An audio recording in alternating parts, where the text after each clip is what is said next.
Subscribe करने के बाद घंटा बजाएं ताकि आप दूसरा अपडेट घंटा भी मिस ना करें।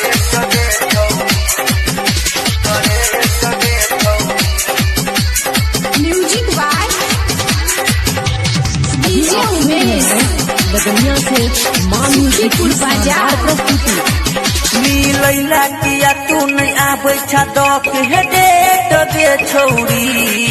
मिलैला किया तू नहीं आबै छा के डेट दे छौरी। इहे सोच पियै छियौ हम त सिगरेट दे छौरी।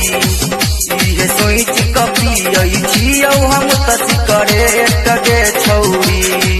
मिलैला किया तू नहीं आबै छा के डेट दे छौरी।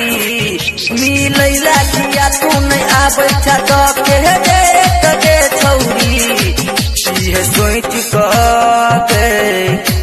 सोच पियै छियौ हम त सिगरेट दे छौरी।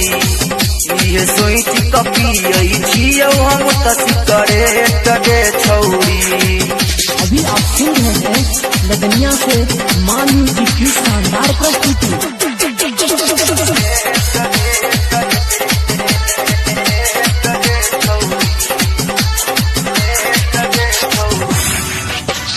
Music by DJ Umesh Sukhipur Bazar. रोज रोज मिल तोरा से आब छेलियो अपन जिंदगी तोरे पर डुबेलियो।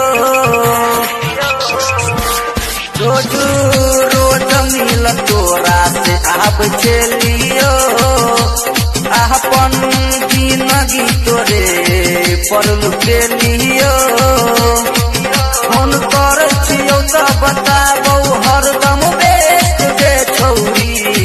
फोन कर छियौ त बताबौ हरदम बेस्ट दे छौरी। इहे सोच पियै छियौ हम त सिगरेट दे छौरी। इहे सोच पियै छियौ हम त सिगरेट दे छौरी।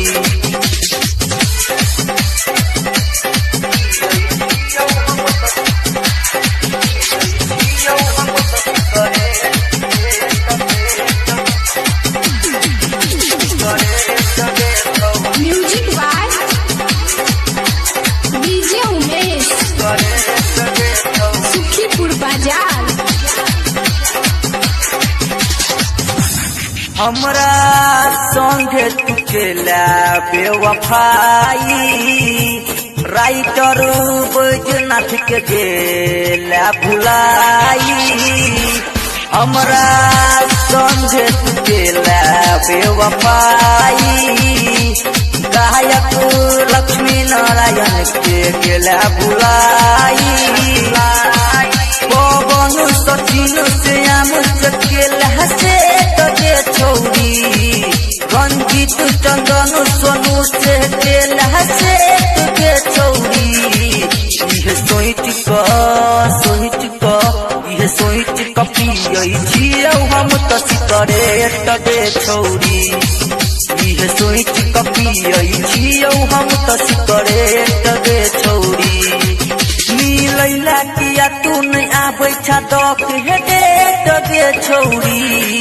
मिलैला किया तू नहीं आबै छा के डेट दे छौरी। इहे सोच पियै छियौ हम त सिगरेट दे छौरी। इहे सोच पियै छियौ हम त सिगरेट